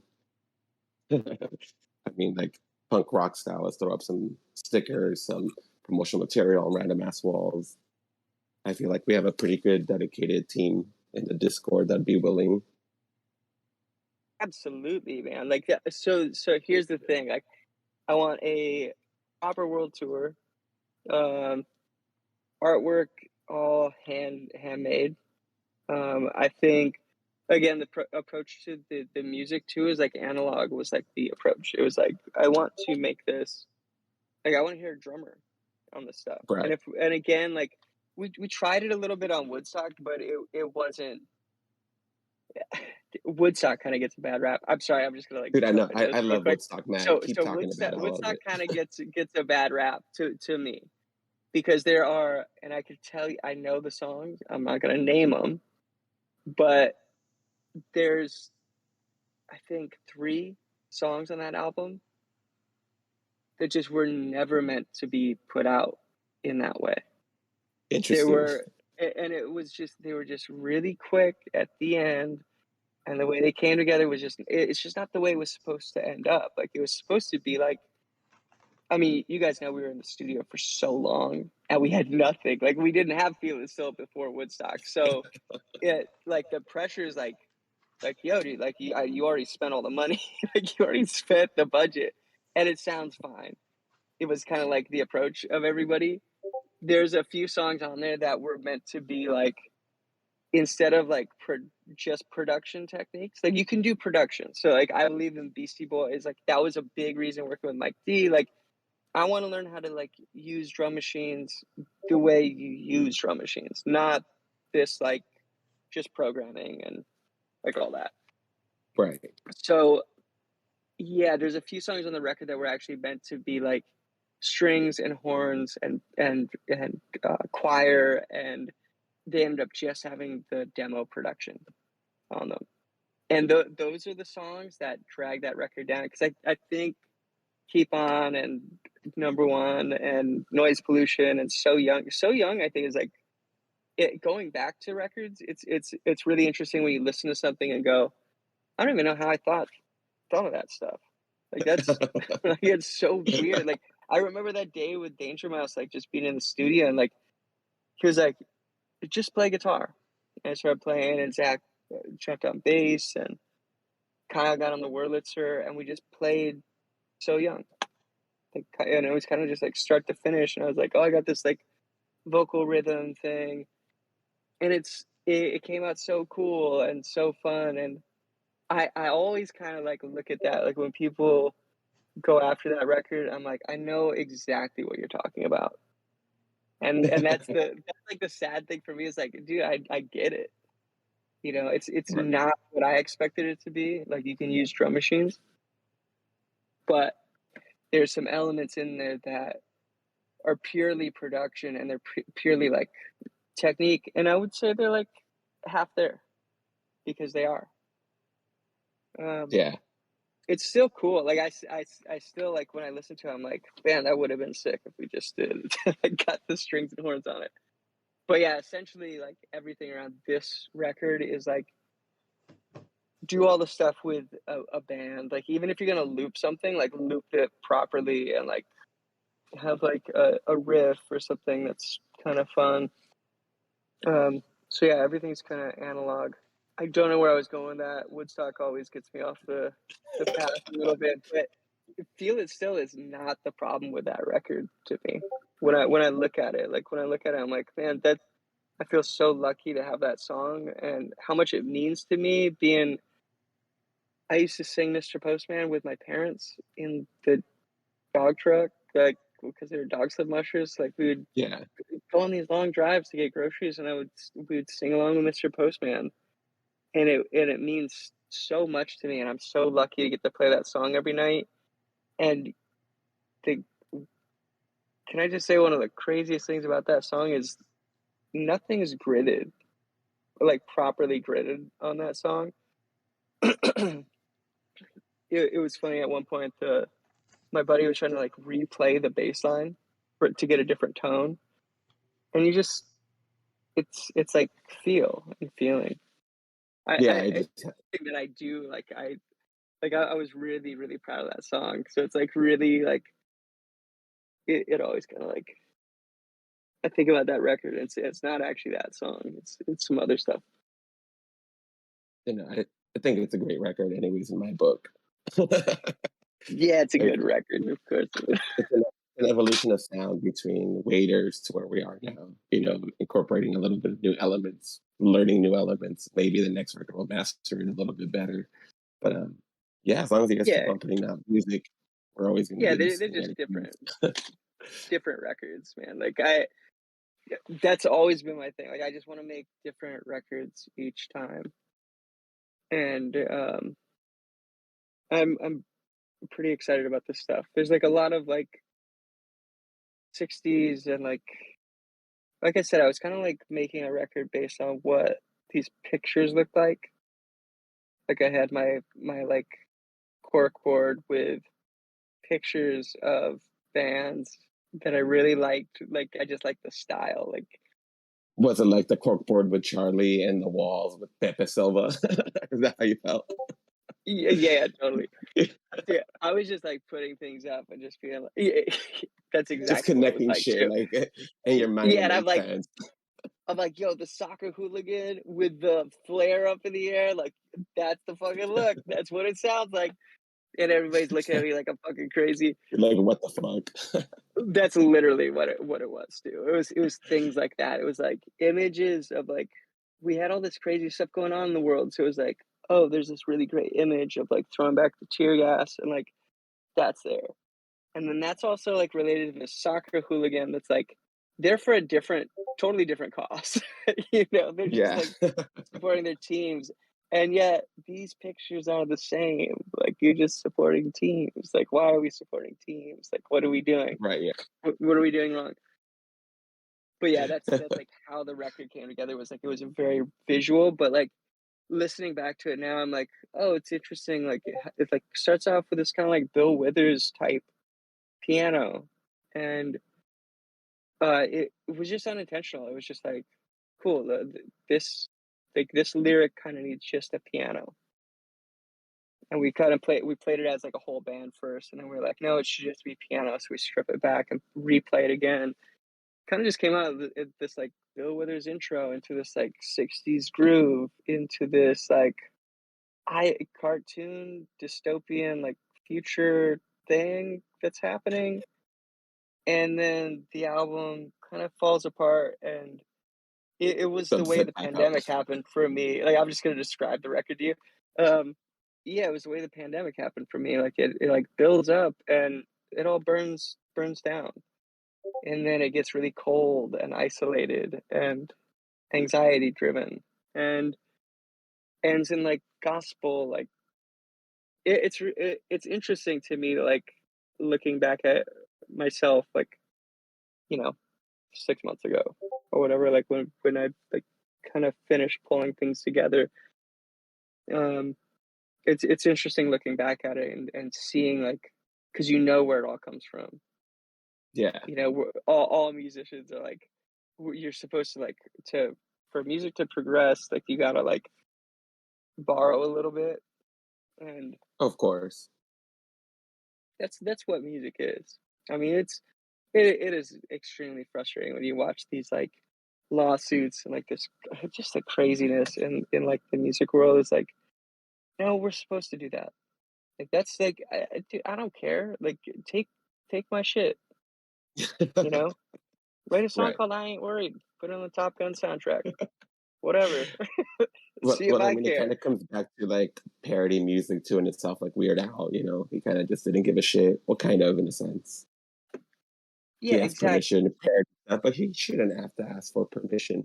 He should just be like, yo, He dude, be should. proud that we're reworking your stuff. And I'm glad you guys work with them too, because that shit was fucking awesome. Yeah, he's great. Like I consistently see him. Like whenever I see like name the like most like problem free or whatever, like whatever the language they use for it, celebrities, it's always like Keanu Reeves and Weird Al. And I would Yeah. say that's pretty on point. Like Al is like the most genuine human I've ever known. And again, one of those people, like Al is one of those people. And I know I've mentioned them, like Malcolm, you have Al, you have Chris. Roy Choi, and you have Chris. Like Chris is one of those people. And I've seen you guys all talk about it too. Like I've seen people DM us and go, man, I had like a 2-hour conversation with Chris on the phone. And I'm going, when the fuck did Chris have 2 hours to talk on the phone to you and this other person in our messages and talk to you about like your movie and talk to me about music and talk to me about life and be with me on the tour bus, and then I'll also sleep 13 hours a day. Like, dude is just like on this other level when it comes to connection, and I think it's just a great thing. That's what No, music should be, is like a continuation of that connection. Everybody tells their own story over the same 3 chords. That's where it starts. Agreed. And talking about playing music, you were talking about playing little small clubs. If you guys, when you come back to San Diego, check out a place called it was just a tip of my tongue. Soda Bar. Small little venue, maybe 100 people, give or take. Do you guys remember playing a show with Group Love at a little hotel, like in the North Park area? It was like maybe 5-6 years ago. Of course. The beach club. It's literally like less than a mile away from there. Funny. Yeah, no, I know the spot. We have a lot of great friends in San Diego. Like people that influenced our music hugely, like huge influence on our music. Is a guy called Mark. His name's Mark Marino. He had a restaurant called Marino's. Like Okay, Italian I know his restaurant. Yeah. Yeah, I think he just got rid of it, but he is the best record collection you've ever seen. His style has just always been 70s, the early 80s, like bell bottoms, Converse, and like army jacket. And this dude, he played in a band called Dirty Sweet, Love Light Shine. He's just the greatest. Like his taste in music, like it's kind of what I mean when I'm like, I'm a fan of fans. Like I love people who love music so much that like when you go to his house, he takes out records and he'll be like, "Yo, you don't listen to Slade? You have to listen to Slade." And he'll be like, he'll put it on and he'll just die laughing. He'll be like, "Look at their fucking haircuts. They look crazy. Like, why would you cut your bangs that short?" And then I'll be like, "Damn, dude, I'm going to cut my bangs that short because that's funny as hell." And just to get his reaction, like so many things that I've done along the way is like to get his, like elicit some sort of reaction from Mark. Like Mark Marino is he's so funny. And like when he rips on you, like he rips on you and it's fun. And you're gonna have a good time. Yeah, he's great. I fucking love Mark. Damn, well, thanks, John. Appreciate your time, bro. Yeah, I'll definitely hop off to give some other fans a chance. But again, thanks again for being here for us, my man. Send you much love. Yeah, no problem. To you, the family, the rest of the band. Yeah, thank you. You too. Maybe one day you'll check out my record collection. Definitely, we'll have to pop by. All right, John, have a good one. Later, bro. Thanks. Cool. All right, we got Sean coming up next. Let's see. Just sent over the invite. Here we go. Hello? Hello. I got you. Yeah, I'm here. I got you. Oh, 1 second here. Hello? Yeah, we got you, Sean. Yeah. All right, sweet. Yeah, sorry. I don't know why, but for some reason my phone won't go back into speaker mode. But anyway, thank you for having me. I appreciate it. I just got home from work not that long ago, so if this question was already asked, I apologize. But I am an absolute huge fan of the Endangered song. I have probably listened to that on YouTube at least 1,000 times. Is there any plan to ever release that to streaming services? Damn, I've seen this question come around. It's so funny because that's why it's in the Smithsonian. Like the whole point of the song is that you have to keep it alive. You know, you have to keep it shared and existing. Like the whole thing is that we can't put it on a streaming platform. We can't do a bigger release. Like the vinyl wears out over time, and I mean I think it's a really special project. It is like I love that song too, and it's so funny you can't really get it anywhere.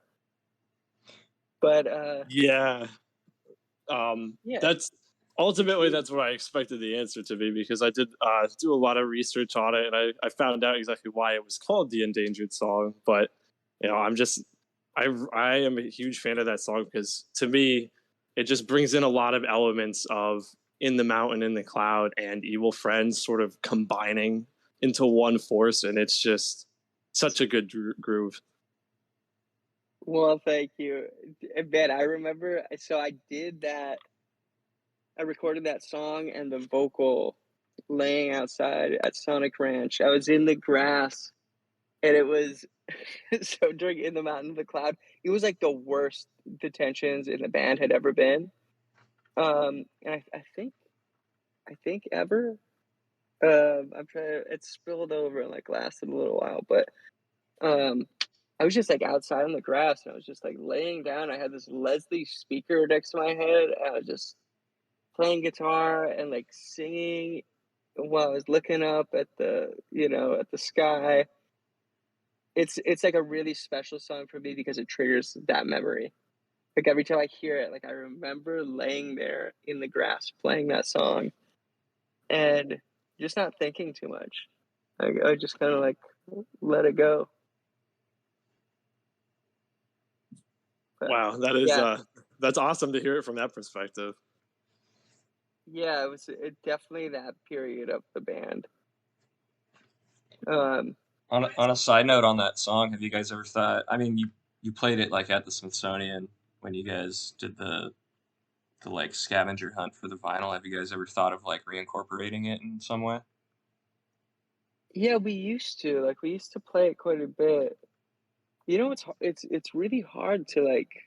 So writing set lists right now, it's especially hard because, dude, we go out when like we play sets, and we like it's lose lose. It's always like lose lose lose. Like we never have like a everybody like nobody's ever like happy with it. Yeah. Unless you're like there, you experience it. You like a lot of people come to shows and like. So the last few times we don't play Metallica anymore, like we get so many angry messages. They're like, "I brought my friends to see that," and I'm like, "What are you gonna do? Like, it's a fucking different tour." And I'm more than happy to jump around. Like, I'm more than happy to go and play a bunch of different stuff.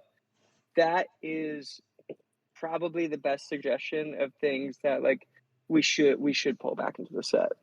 Endangered Song is so fun. Like All Your Light is so much fun. Like there was the Devil, Helter Skelter, like Tommy. There was like this whole jam that we did that was like really cool. I would like to do different versions of that. Actually, Chris, like while we're kind of going on this, like I kind of said like we should make like a Flash channel where you could just like go up and like throw different Flash ideas. And if I pop in there, like I try and draw it, whatever. Sure. You know, I could do that, but it would be fun to have like a cover channel. That could be fun. Oh, that'd be Things sick. or just like set list type stuff. Set list ideas would be fun to pull from. Yeah, that was kind of when uh, Ashley was around before Henry. She kind of had that idea when we were talking about the Discord thing, and just never really like implemented it in a concrete way. But I think now that it's that Discord is like here and it's solid, that it can be done a bit easier. And I've talked with Henry a little bit about ideas pertaining to that too, and I think he can come up with something that would work really well. Oh, dude, I'm way down for that stuff.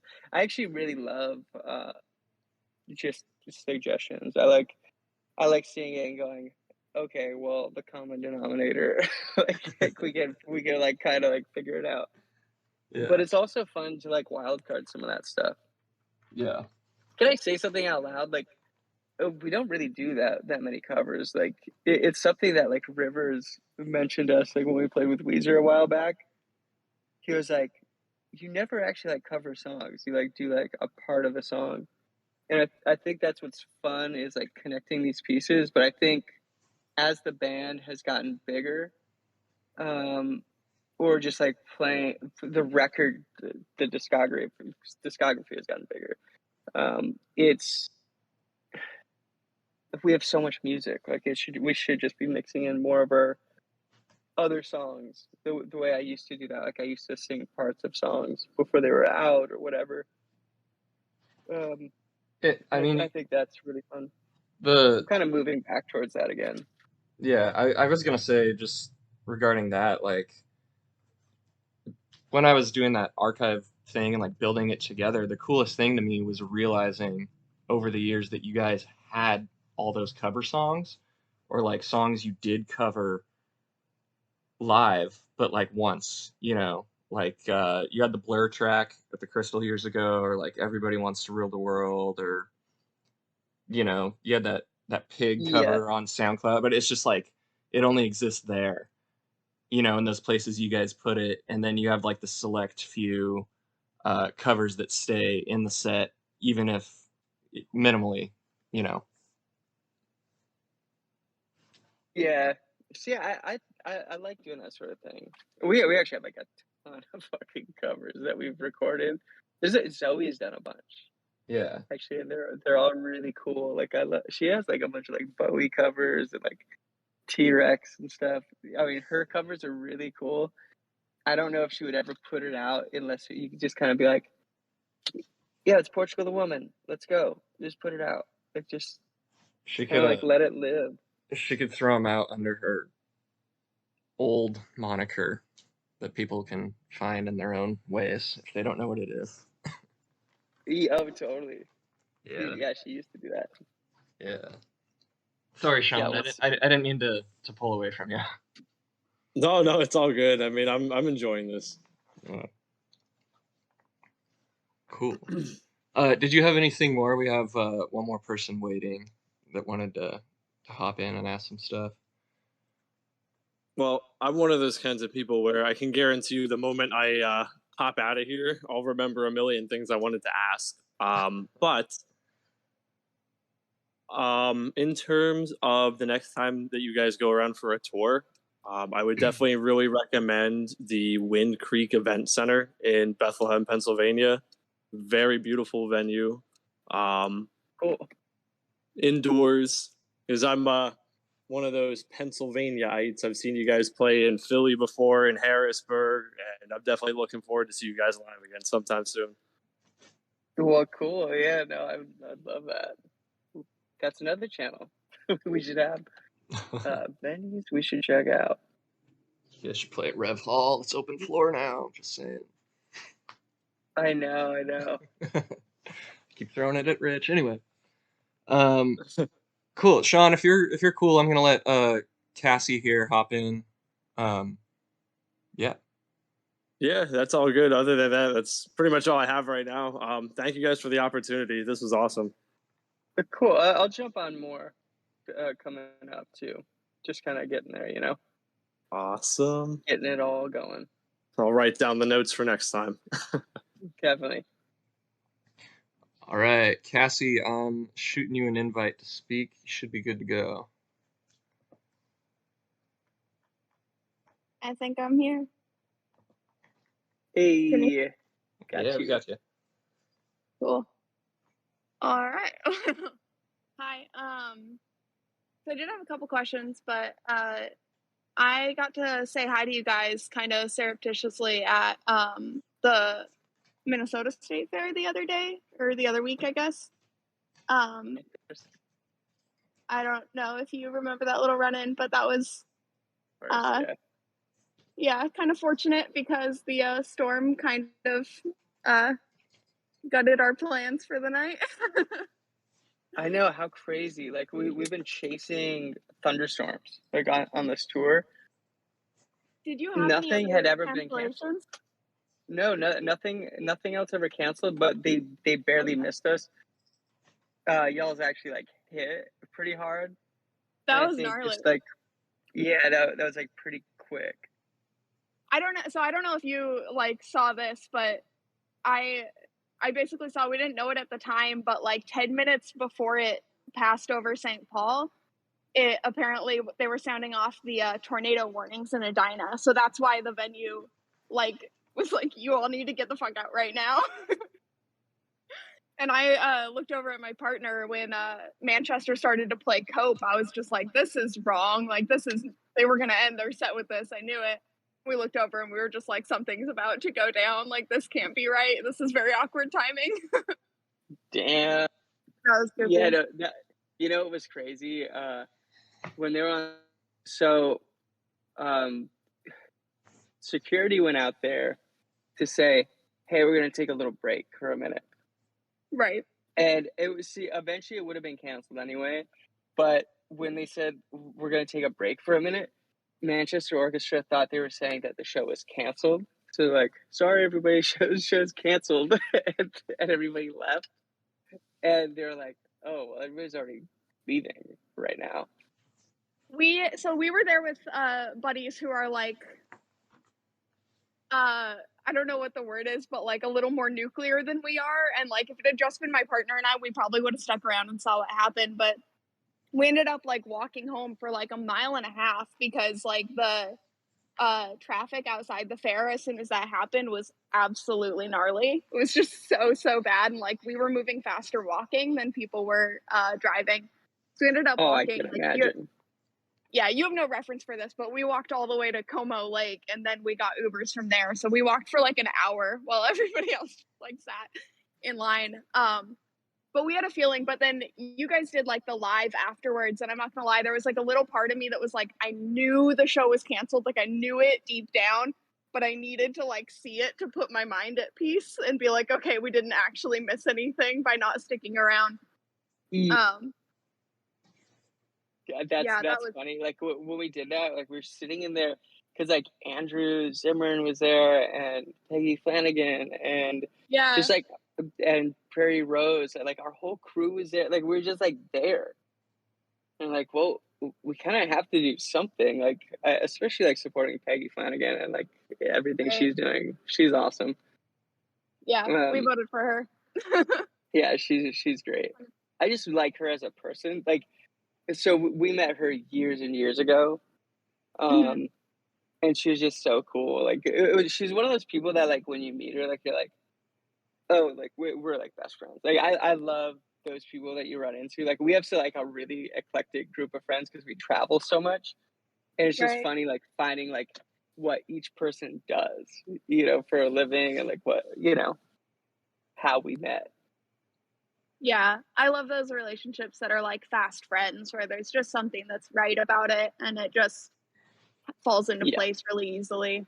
It's a really wonderful feeling. Exactly. Yeah, no, that's fantastic. I had two questions. One's a little more serious, one's a little lighter. Perfect.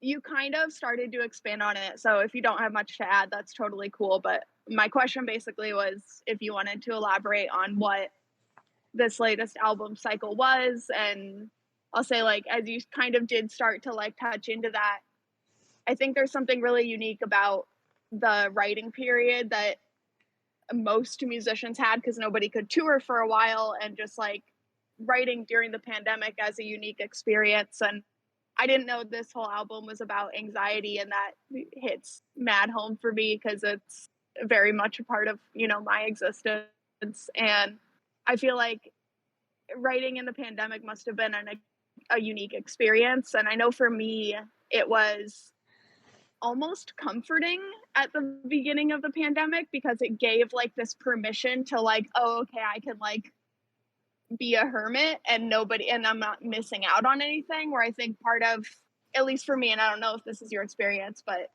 I want to like hole up, but I also have like the other side of it, which is like the FOMO part, I guess, which is what am I missing out on? And so I think for the pandemic, there were like these seasons, right? Where it's like, at first it was really comforting in a way. And then it became like very antsy. And then it became like starting to open back up and like the anxiety along with that, because you didn't know like what you could trust. So I know that was my experience, but just if there's anything you wanted to add about what that writing experience was like for you guys and kind of how that played out as you were working on this new album. Well, it's very much the same as the like, hey, let's work out. I mean, I see it on band. Like, I don't know if you follow the band memes account, but it's fucking hilarious. Like being in a band and reading this shit. Like, yeah, everybody like looked at it like, I have all the time in the world to make music. I have all the time in the world to work out. Like I have all the time. I'm gonna get in shape when things open up, and it was weirdly depressive, and so there's like my philosophy around music is like positivity is like really key to it, to like keeping it coming. Like oh, that's not it, but keep going. Like that. See that I have the tendency to do that. So like I need to surround myself with people who are just like, wow, like let's keep going. Like you got it. Like, I need people like that. Yeah. Because it has nothing to do with me. It has nothing to do. I don't really think like nobody writes these songs. Nobody like Kevin Parker isn't writing those songs. Like they're floating by, and they're things that he's heard, and they're part of they're in the ether. Like they kind of just exist out there, and you're just kind of like grabbing onto it as it floats by, and that moment of inspiration is just grabbing and pulling it in. And I think the anxiety in the world was just so heavy during like it was just unknown. Like everybody's scared. Nobody knows what's going to happen. Like is it going to be 2 months, or is it going to be 2 weeks? Is it going to be 2 months? Is it going to be 2 years? Is the way you felt. And early on, people were like, it's only going to be 2 weeks. I was just like, no, it's absolutely not. Like, I can't have this conversation right now. yeah, no, it's not, because we just can't agree on anything.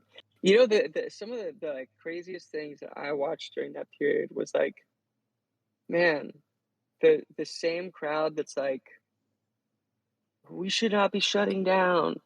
Like, yeah, if y'all just shut down for 2 weeks, we would have just like figured something out at the very least. But instead it lasted 2 years, and it's so weird. And like I don't care what side you stand on. It's like, yeah, I agree. Like, and I really feel for people who like lost money during that period. And it, again, like politics aside, like just think about the person next to you, and just like it's scary for some people. You might not be scared. You're very tough. I agree. Like you're not a sheep, whatever it is. But let's just do this for a minute and see what happens. Take a Yeah. 2-week vacation. Let's try to come out of this doing better. Yeah, 100%. But it lasted long because everybody dug in their heels. Like we all dug in our heels. I mean, I was like downtown for like a lot of shit, and it was like super intense in Portland, really intense out in Minnesota. Yeah, it absolutely was. Seattle, like there were like a handful of these pockets that were like terrifying the shit out of people in Iowa and like rural Alaska, where like friends of mine would be like, "Oh my God, is everything okay in Portland?"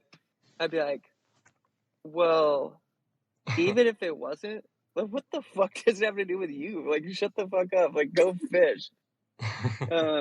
That was like a lot of my stance on everything. My stance on everything is like, no, just don't fuck with the person or the people around you. Like that's it. Like just don't. If they need help, they need sugar, give them fucking sugar. If they need help getting pulled out of the ditch, as Alaskans, that's like our role. Is right. Somebody's in the ditch. Like I'm just used to doing that, and I've done that ever since I was a kid. I have anxiety, and I'm scared of people, and I don't. I can be really shy. But if I saw somebody in the ditch, I'm stopping. Yeah, when somebody needs you, it's not hard to step up in that moment. Yeah. It's just all the time around it. I get that. No, that's awesome. My second question, little lighter. I think like one thing I appreciate about you guys as a band is like how deep those values go. I mean, like when I get to tell people about you guys and your live performance and how you go out of your way to make sure that people have a platform to speak and talk about where this land comes from and all of that. And I love that like those core values you guys have as people, you have found a way to work those in to your music in a way that's like not pretentious and like not to like throw any shade at any other band, but like sometimes things are like a cause because it's trendy in a way and you can like see that, and it's refreshing that doesn't feel that way for you guys. But one of the things that's like unique about you guys as a band is I was like watching Zach's stories at one point, and I saw that like you used one of your days off to go fishing, and I thought that was kind of fucking hilarious because I've never seen a band use their day off to go fishing. Yeah, my we always do that. That's so fucking It's so dope. fun. Like that's so fun. That's so fun. It's like a dream day off. I absolutely love it. Yeah. My question basically was, are there any days off that come to mind as like one of the best days, you know, off you on tour you've ever had, and are there any specific memories that come to mind? Oh man, so we do so much stuff. Like I think most people know this about us. Hang on real quick. I need to put you on speaker for a second.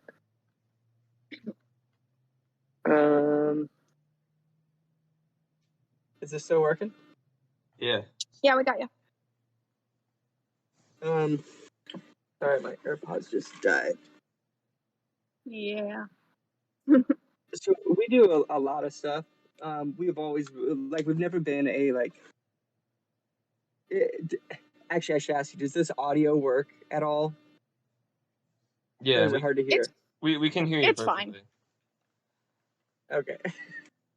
Okay. This truck, I got this truck, and like the Bluetooth audio is like fucking crazy when I first got it. Yeah, so we've always been like, we don't sit in green rooms or on buses. Like we just generally don't really like doing that. Like we've always gone out and like we eat good food and like hang with people, and like there's just something about this group, like snowboarding trips. Like we bring snowboards on tour and we'll go snowboarding. We go out fishing a lot. I think a lot of those fishing trips are our favorites because it's just you kind of go out and just look around in places that you've never been, and you get to do that a lot. I mean, I'm trying to think what is like best days off. We just always do we always do something. One of my favorite times off, I think, would be maybe around my birthday or Zach's birthday. We rented this cabin. God, I forget where it was even, but it was just this really beautiful, like we just do that stuff. I can't even like give you specifics on it because like we camp and we fish and we're also like catch and release fishermen. Like we aren't like we don't keep them. So it's more just like the zen feeling of it, like being like, oh, can I get that fish? Could I do the fly thing? You know, like we're usually pretty like gentle with all of that stuff. But I will say that like a lot of the stuff that you're talking about like are like morals and I guess like the way we approach the world around us. It's not always like that. You know what I mean? Like it's like this learning process, and that's something that I've always kind of tried to make clear is like we didn't always know about like what happened in Indiana. You know, like we learned through traveling a lot and kind of getting these stories, and a lot of what we do in the foundation was born out of of meeting. I had always talked about it when we went to Australia. Like Captain Cook discovered Alaska and Australia, and I'm using air quotes when I say that. Discovered. Right. He found both. There's this connection between the two, and I always felt that like energy, and like it was like I'd always talk about it. Like, can we meet like Aboriginal people? Can we like kind of like hang with some folks? Like, I'd like to hear some stories because I grew up close to that community back home. And there's a lot of communities back home. There's not just one. You know, this is like the bigger picture too. Is like people think like Native American is like it's not one A group. monolith. Right. Oh, and they're so very different from people to peoples. It's never cut and dry. It's It's massive. So, I think when we first did land acknowledgements, we did Welcome to Country in Australia, and we had finally connected that, and it was really eye opening for me personally, hearing the exact same stories of colonialism and like settler colonialism, like in Australia, the same sort of like, hey, sign this paper. Like, I don't know what his signature is, and what the fuck is this? Like, it's a piece of paper, you know? So I got the Right. same stories that Percy Nayakpuk told me growing up. And having just good people around us has always been helpful. But I mean, I talked about it earlier. Oh, John, we may I have lost lost you. you. You guys were. Yeah. You still there? I'm so sorry. Like, my sister was trying to call me. Good. We got you now. Yeah, so I talked about that period. There was a period in the band where it was like, I don't know where the stage ends and I begin. You know, and I would Yeah. say the same is probably true for Zach and Kyle, even because Kyle was around like second half of that period, and it all like spilled over, and I think it all like boiled over, especially during the pandemic, but also like early on, like right before like Feel It Still, like a couple years before that, we are like, let's get our shit together. Like this is a mess. You know, it was all a mess, and yeah, I think about that all the time, like how it just was never right. It never felt right, and like just navigating this world is difficult. And I think the more we can do to just like be there for people, and even with the foundation, I think a lot of it is like you should be really, really like if you want to get involved in any of this stuff, be really, really focused, like hyper focused on local. You Yeah. know, like I think our foundation should. This is just my personal thought, and I'll put it out there. Like I think our foundation should be just Alaska based. You know, I think it should be Alaska based with regional advisors across the board for land acknowledgements and things we can do to help along the way to support businesses like indigenous businesses, like Right. native owned businesses, and help put out like newsletters and things like that. But really focus, like be hyper focused on change and progress uh, in our home area and inspire other people to do the same in their area. You know, other Right. bands should look to that model and be like, oh, you can actually build a well. Like it's that easy. Like you just build a fucking well. You know, it costs this much. Just do that. I think it'd be really helpful if people approach things in that way and didn't try to look in these like big, broad. Most foundations you look Right. at, like in charities you look at, then this is my experience in it. You look at it and you're like, well, God, I'm trying to think of like a good example, like climate change. And you're Right. like, what the fuck does that mean? Like, I don't. Where's the money going? Like, what am I doing? Like, I don't. It's really hard to see change. But when we focus on like the kid building that little like machine that'll go around and pick up plastic in the ocean, perfect. Like that's a thing that I know can do something. It's and I think that's just really important to remember with all that stuff. It's like Yeah, I think that makes a lot of sense. we're And just like we're things that are supposed to not, forget some shit. yeah, not focusing on things that are like marketable and sell more of your bullshit, right? But like, how can we make a tangible difference in the lives of people that are actually around us? I think that that's one Exactly. kind of problem I have with a lot of philanthropy, frankly, is just that, like, who is this really benefiting? You see it immediately, like you see through it. Right. But it's mainly like when you get into those rooms, it's mainly people all wearing a bunch of suits and going, oh, "We're great, aren't we?" And it just makes them feel good in that moment. And I know the overhead on all that stuff, and I know how much we get offered to play some of those events. And I'm okay at math. I'm okay enough to say, yeah, I'm pretty sure you offered us more than that to play the show. So what's happening with the money? Yeah. We're just patting each other on the back, going, "Good work, thanks for the check." Right. But yeah, Raising awareness of what. yeah, exactly.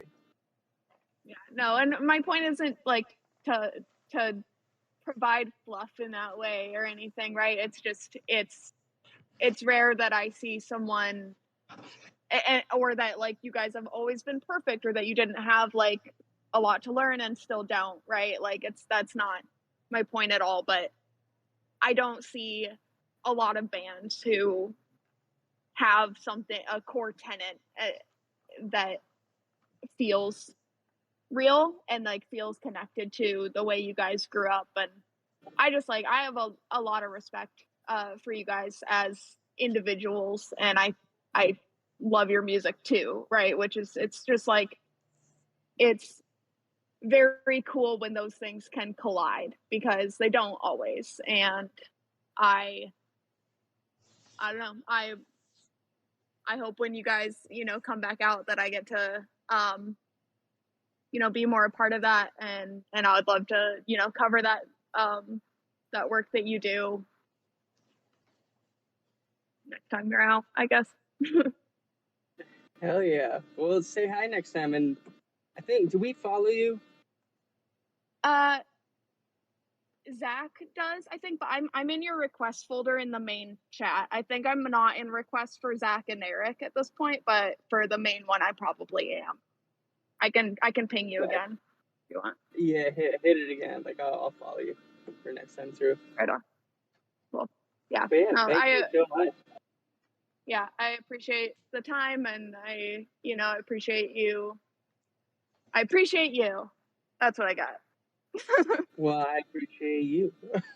I mean, that's the whole thing. Like, I know I said it at the beginning, but like it's my favorite thing about music is like meeting people who really love this thing that like I might not even understand. Which is like I have no idea what we do. Like I have no ability to listen to it objectively. Like I have no ability to do anything but like write what I think Liam's jacket sounds like.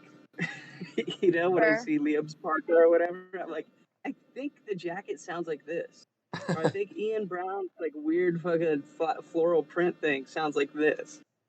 Yeah, I think that like that's the coolest thing, right? Like I do photography, and music photography specifically is like I love seeing people have a good time. Like there is something so fucking cool about going to a show and watching something that like might be that person's best night of their life up to that point. Like that feeling, that energy is just,